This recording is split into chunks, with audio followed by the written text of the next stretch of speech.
Isu krisis Bosnia memberikan pelajaran penting mengenai nilai sosial dari perspektif agama, terutama dalam konteks solidariti dan kemanusiaan.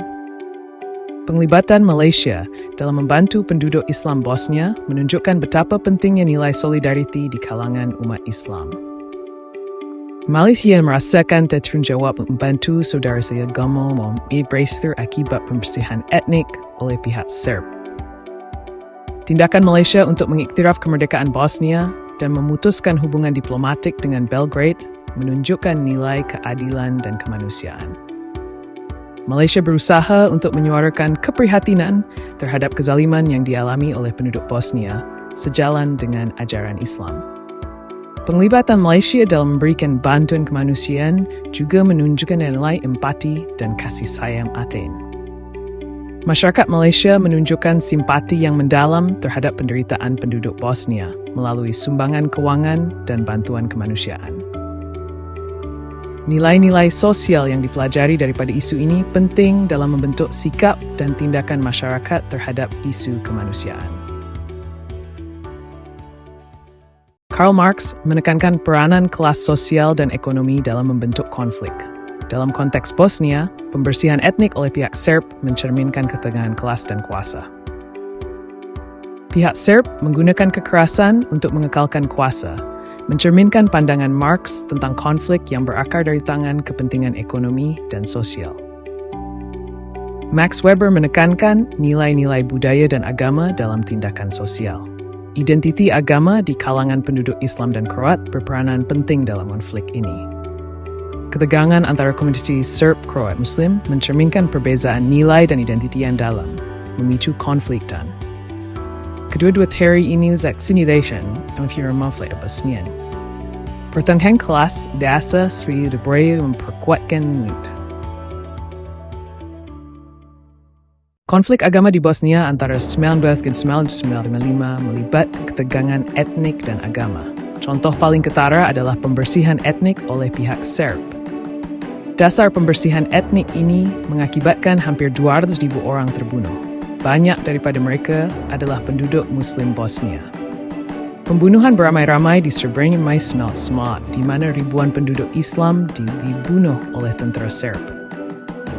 Kejadian ini menjadi simplikat semai konflik dan menunjukkan situasi serius penduduk Muslim di Bosnia. Serangan oleh pihak Serb ke atas kawasan penduduk Islam dan Kroat mencerminkan ketegangan agama yang mendalam.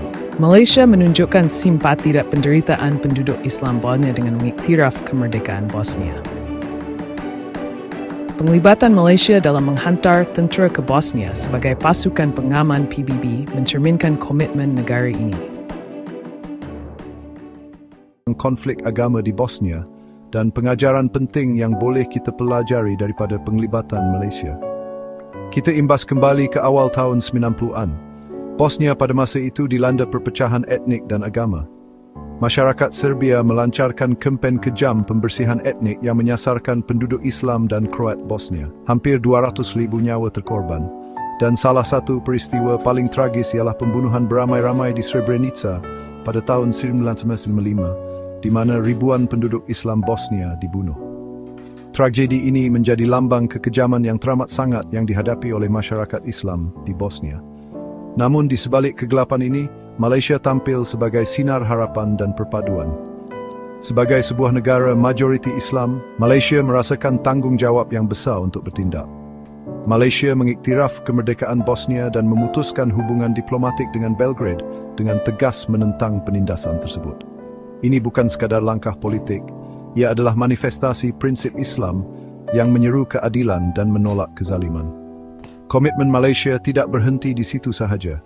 Malaysia telah menghantar bantuan kemanusiaan, sokongan kewangan, malah menghantar pasukan tentera sebagai sebahagian daripada pasukan pengaman PBB. Sokongan yang tidak berbelah bahagi ini menunjukkan nilai-nilai empati dan belas kasihan yang menjadi teras ajaran Islam. Rakyat Malaysia dari semua lapisan masyarakat bersatu hati, didorong oleh rasa tanggungjawab untuk membantu saudara-saudari mereka yang menderita di Bosnia. Usaha kolektif ini adalah peringatan yang kuat tentang nilai-nilai sosial yang diajar oleh Islam, membela keadilan, menghulurkan bantuan, dan menunjukkan empati yang mendalam kepada mereka yang memerlukan. Melalui tindakan Malaysia, kita dapat melihat contoh yang jelas bagaimana nilai-nilai Islam boleh membimbing kita untuk bertindak dengan penuh perpaduan dan nilai kemanusiaan. Ia adalah pengajaran yang merentasi sempadan dan mengingatkan kita tentang tanggungjawab bersama untuk saling menyokong, terutamanya ketika dalam kesusahan. Jadi, apakah yang boleh kita pelajari daripada kisah ini? Ketika berdepan dengan cabaran, nilai-nilai kitalah yang membentuk diri kita. Tindakan Malaysia terhadap krisis Bosnia mengajar kita bahawa apabila kita bersatu, berpegang pada prinsip keadilan dan belas kasihan, kita boleh membawa perubahan yang nyata di dunia ini. Ia adalah seruan untuk kita semua, untuk saling membantu, untuk menegakkan nilai-nilai agama kita, dan untuk berusaha membina dunia yang lebih adil dan penuh kasih sayang. Terima kasih kerana menonton. Ingatlah, setiap perbuatan baik, walau sekecil manapun, amat bermakna. Teruskan belajar daripada kisah-kisah ini dan berusaha untuk menjadi insan yang lebih baik dan lebih prihatin. Jumpa lagi di video akan datang.